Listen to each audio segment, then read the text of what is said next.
சென்னைக்கான ஒட்டுமொத்த குடிநீர் ஆதாரங்கள் என்று சொல்லப்படுபவை பூண்டி ஏரி, சோழவரம் ஏரி, ரெடில்ஸ் ஏரி, சம்பரப்பாக்கம் ஏரி, கண்ணன்கோட்டை தேர்வாய் கண்டிகை, வீராணம் ஏரி ஆகியவைகளாகும். இந்த 6 நீர்நிலை பகுதிகளில் இருந்துதான் ஒட்டுமொத்தமாக சென்னைக்கு குடிநீர் ஆதாரம் கிடைத்துக் கொண்டிருக்கிறது. சென்னை மாநகராட்சியுடைய மேயரா இருந்திருக்கீங்க, அப்போ நிறைய நடவடிக்கை எடுத்திருக்கீங்க.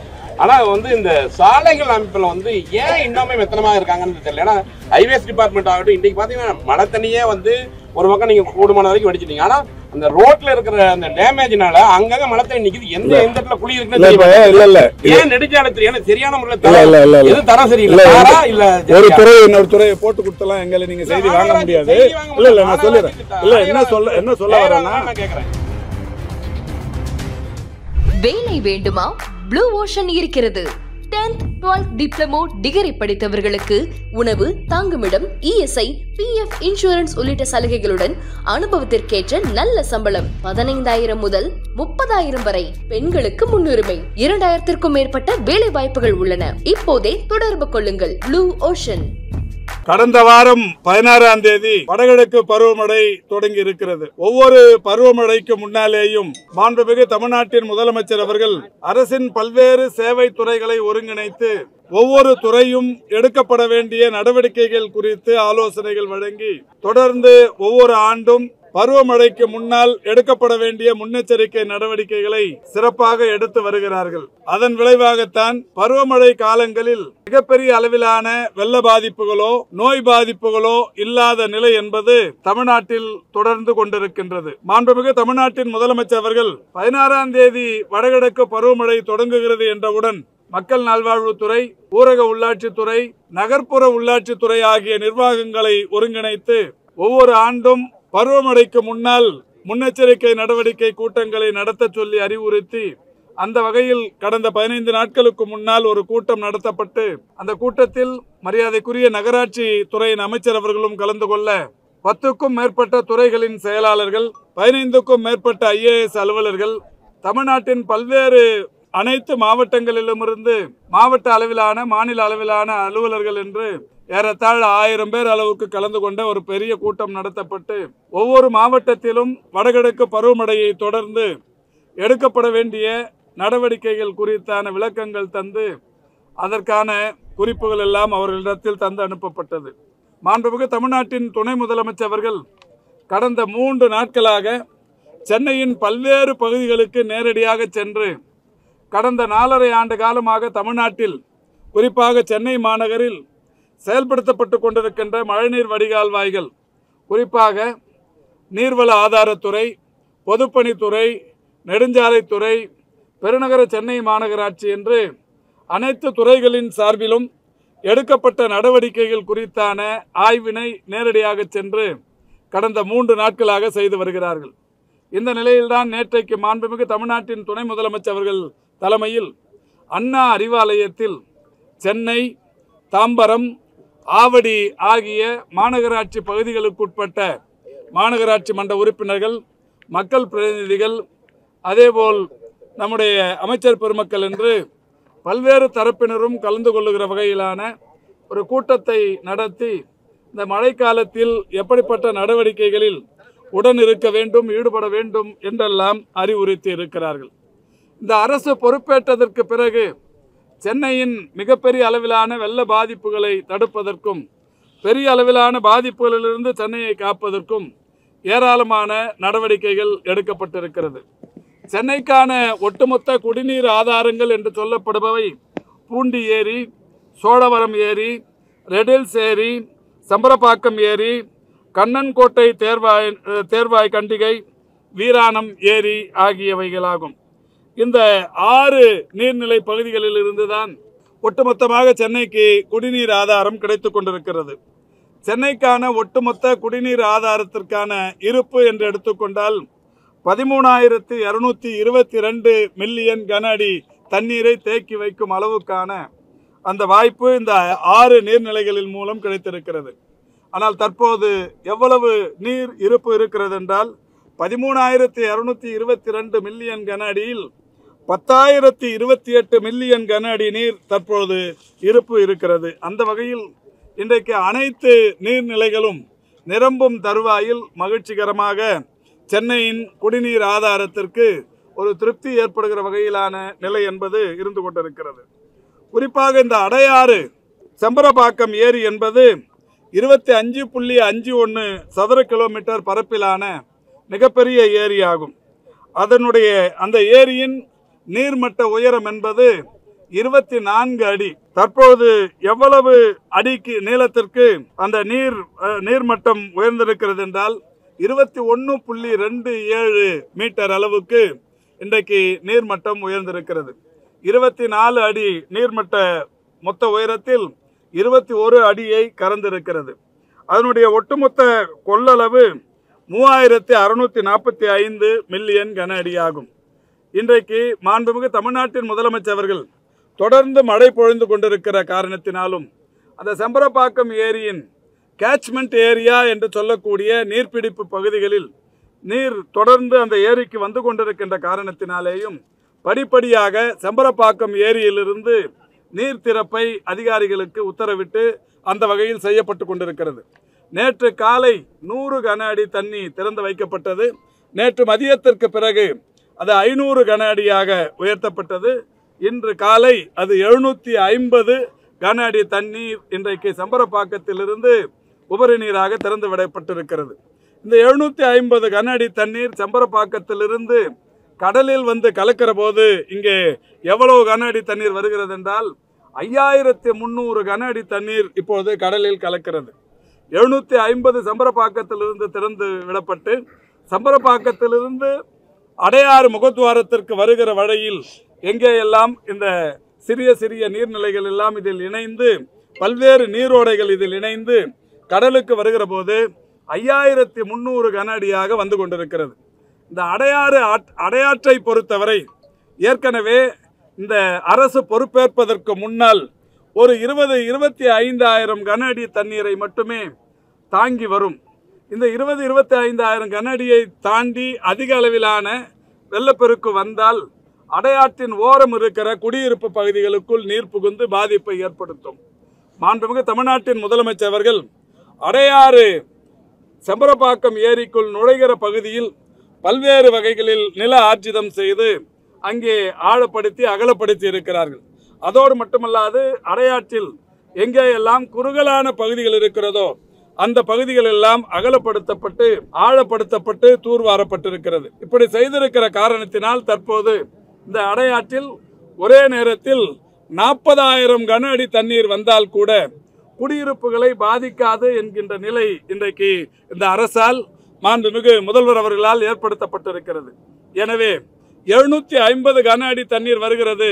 நேற்றைக்கு 100 இருந்தது, பிறகு 500 உயர்ந்தது, இப்பொழுது 750 உயர்ந்திருக்கிறது என்கின்ற அச்சம், பயம், பதட்டம் பொதுமக்களுக்கு தேவையில்லை. காரணம், இந்த அடையாற்றை பொறுத்தவரை இன்றைக்கு மாண்புமிகு தமிழ்நாட்டின் முதலமைச்சர் அவர்கள் ஆழப்படுத்தி இருப்பதாலும் அகலப்படுத்தி இருப்பதாலும் பல்வேறு இடங்களில் இருந்த இடையூறுகளை அகற்றி இருப்பதாலும் இன்றைக்கு தடையில்லாமல் நீர் வந்து கொண்டிருக்கிறது. இப்பொழுது முகத்வாரத்தில் நானும் பாராளுமன்ற உறுப்பினரும் நம்முடைய வேளச்சேரி தொகுதியின் சட்டமன்ற உறுப்பினரும் பெருநகர சென்னை மாநகராட்சியின் மண்டல குழு தலைவரும் அதேபோல் இன்றைக்கு மாண்புமிகு தமிழ்நாட்டின் முதலமைச்சர் அவர்களால் ஒவ்வொரு மண்டலத்திற்கும் ஒரு IAS அலுவலர் நோடல் ஆபீசர்களாக இன்றைக்கு நியமிக்கப்பட்டிருக்கிறார்கள். அவரும் இந்த ரீஜனல் அதாவது RDC என்று சொல்லக்கூடிய ஆணையர் அவர்களும் இங்கே வருகை தந்து இப்பொழுது இந்த முகத்வாரத்தை பார்த்திருக்கிறோம். இந்த முகத்வாரத்தை பொறுத்தவரை 40,000 கன அடி தண்ணீர் வந்தாலும் கடலுக்குள் உட்புகுவதற்கு ஏற்ப ஏற்கனவே 150 மீட்டர் அகலத்திற்கு மட்டுமே கடலில் நீர் கலக்கிற பகுதி இருக்கிறது. அதை இன்னமும் மாண்புமிகு முதல்வர் அவர்களுடைய வழிகாட்டுதலோடு 250 அடி அகலப்படுத்துவதற்கு 3 புல்டோசர்கள் புரோக்ளைன் இங்கே பணியில் அமர்த்தப்பட்டிருக்கிறது. இதை பொறுத்தவரை இந்த 3 புரோக்ளைனும் இந்த மழை முடிவடைகிற வரை, இந்த வடகிழக்கு பருவமழை முடிவடைகிற வரை இங்கே இதை அகலப்படுத்தி கொண்டே இருக்கும். இப்பொழுது 150 மீட்டர் என்று இருப்பதை 250 மீட்டர் வரை அகலப்படுத்தும் பணி நடைபெற்றுக் கொண்டிருக்கிறது.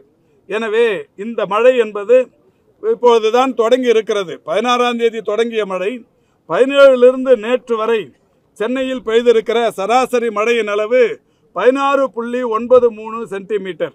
16.93 சென்டிமீட்டர் அளவுக்கு தற்போது சென்னையில் மழை பொழிவு பதிவாகி இருக்கிறது கடந்த 5-6 நாட்களில்.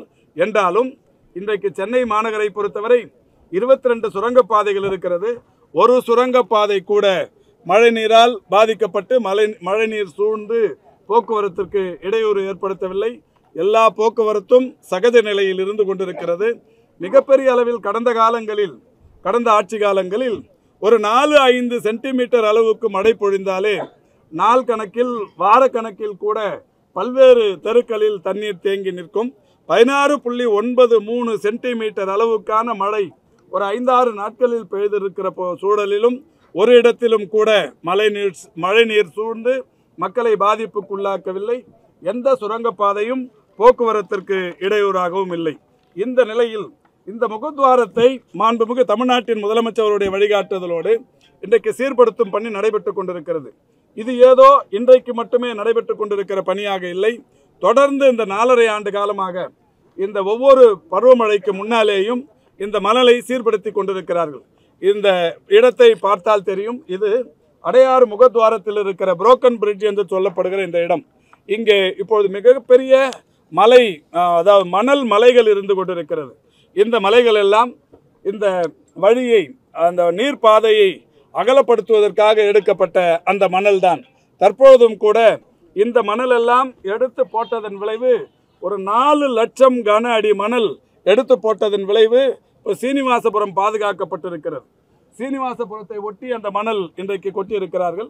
இந்த 4 லட்சம் கன அடி தண்ணீர் அங்கே போட்டிருக்கின்ற காரணத்தினால் இந்த மணல் அரிப்பு தடுக்கப்பட்டு இங்கே போடப்பட்ட மணல் பாதுகாக்கப்பட்டு தற்பொழுது அந்த சீனிவாசபுரம் எந்த விதமான இந்த சீனிவாசபுரம் மக்களுக்கு பாதிப்பு இல்லாமல் இருந்து கொண்டிருக்கிறது.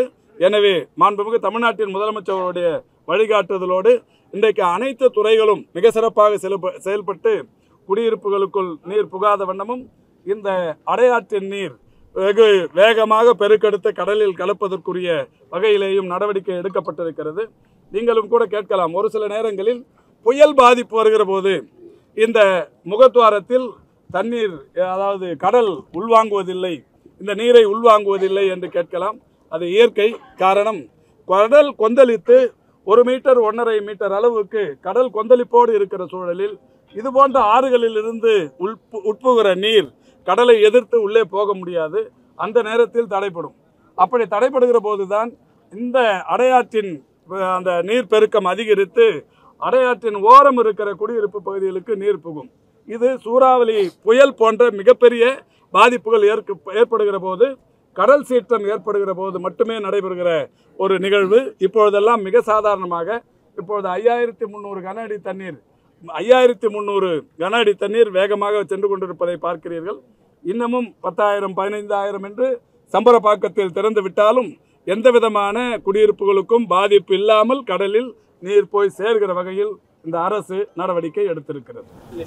தடுப்பு சுவர் ஒரு சில இடத்துல இல்லை அப்படின்னு சொல்லி பொதுமக்கள் சொல்றாங்க. குடியிருப்புகள் இப்போ மாண்புமிகு தமிழ்நாட்டின் முதலமைச்சர்கள் நல்ல கேள்வி கேட்டிருக்கிறீங்க. 1984 85ஆம் ஆண்டுகளில் இந்த அடையாற்றின் ஓரம் வெள்ளத்தடுப்பு சுவர் கட்டப்பட்டு ஒரு சைதாப்பேட்டையில் சாரதி நகர் என்கின்ற பகுதி வரை கட்டப்பட்டது.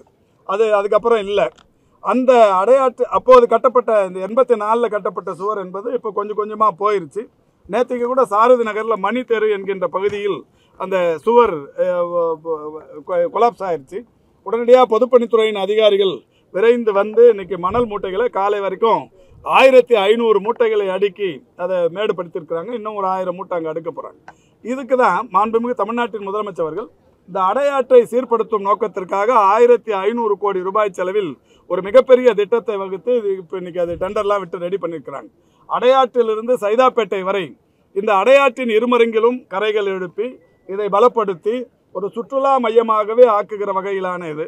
இதில் ஒரு சில குடியிருப்புகள் இடமாற்றம் செய்ய வேண்டியிருக்கிறது. திடீர் நகர், ஜோதியம்மாள் நகர் போன்ற இடங்கள்லாம் அந்த இடங்களுக்கு மாற்று குடியிருப்புகள் கட்டுவதற்கும் தற்போது டெண்டர் விட்டு ஒரு 1701 குடியிருப்புகளை நாகிரெட்டி தோட்டம் பகுதியில் கட்டுவதற்கு முதல்வர் உத்தரவிட்டிருக்கிறார். இங்கே நம்முடைய மலர் மருத்துவமனைக்கு எதிரில் இருக்கிற மல்லிகைப்பூ நகர், அந்த மல்லிகைப்பூ நகர் கூட அந்த பகுதி மக்கள் பாதிக்காத வகையில் அந்த இடத்தை விட்டு பக்கத்தில் ஒரு அட்மினிஸ்ட்ரேட்டிவ் பிளாக் ஒன்று கட்டுவதற்கு இந்த 1500 கோடியில் ஏற்கனவே திட்டமிட்டிருந்தார்கள். அதை பக்கத்தில் கட்டிக்கொள்வது என்றும் மாண்புமிகு தமிழ்நாட்டின் முதலமைச்சர் அவர்கள் எந்த பொதுமக்களும் அடையாற்றின் ஓரம் இருப்பவர்கள் பாதிப்புக்குள்ளாக கூடாது என்கின்ற வகையிலேயும் திட்டம் தீட்டியிருக்கிறார்கள். மிக விரைவில் அந்த பணிகள் நடைபெறும். இந்த பணிகள் நடைபெற தொடங்கினால் ஒரு 1.5 ஆண்டுக்குள் அடையாற்றிலிருந்து சைதாப்பேட்டை வரையில் இருக்கிற இந்த அடையாற்றங்கரை இரு பகுதியும் அழகுபடுத்தப்படும், பலப்படுத்தப்படும், சுற்றுலா மையமாகவே மாறும். இது மக்களுக்கு பாதுகாப்பான அமைப்பாக உருவாகும். இப்போ நீங்கள் சென்னை மாநகராட்சியுடைய மேயராக இருந்திருக்கீங்க, அப்போ நிறைய நடவடிக்கை எடுத்திருக்கீங்க. ஆனால் வந்து இந்த சாலைகள் அமைப்பில் வந்து ஏன் இன்னுமே மெத்தனமாக இருக்காங்கன்னு தெரியல. ஏன்னா ஹைவேஸ் டிபார்ட்மெண்ட் ஆகட்டும், இன்றைக்கி பார்த்தீங்கன்னா மழை தண்ணியே வந்து ஒரு பக்கம் நீங்கள் கூடுமான வரைக்கும் வடிச்சிட்டீங்க. ஆனால் அந்த ரோட்ல இருக்கிற அந்த டேமேஜ்னால அங்கங்க மழை தண்ணி நிக்குது. எந்த இடத்துல குழி இருக்குன்னு ஏன் நெடுஞ்சாலை தெரியும் சரியான முறையில் எது தரம் சரியில்லை. ஒரு துறை இன்னொரு துறையை போட்டு கொடுத்தலாம் எங்களை நீங்க செய்தி வாங்க முடியாது. இல்ல நான் சொல்லுறேன். இல்ல என்ன சொல்ல வரேன்னா, இன்னைக்கு சென்னை மாநகர்ல முதல் ஃபேஸ் வந்து மெட்ரோ ட்ரெயின் முடிஞ்சு இப்போ செகண்ட் ஃபேஸ் மெட்ரோ ட்ரெயின் போயின்னு இருக்கு. செகண்ட் ஃபேஸ் தேர்ட் ஃபேஸ்ன்னு சொல்லி இன்னைக்கு யாராவது 100கணக்கான கிலோமீட்டர் தூரத்திற்கு மெட்ரோ ரயில் பாதை வேலைகள் நடக்குது. இப்போ கூட நீங்கள் அண்ணா சாலையில் பார்த்தீங்கன்னா சைதாப்பேட்டையிலிருந்து தேனாம்பேட்டைக்கு 3.2 கிலோமீட்டர் நீளத்திற்கு ஒரு 621 கோடி ரூபாய் செலவில் ஒரு மேம்பாலம் கட்டும் பணி நடக்குது. சைதாப்பேட்டையில் டிராஃபிக் டைவர்ஷனே இல்லாமல், போக்குவரத்து இடையூறே இல்லாமல் அந்த பாலம் கட்டும் பணி நடைபெற்று கொண்டிருக்கிறது.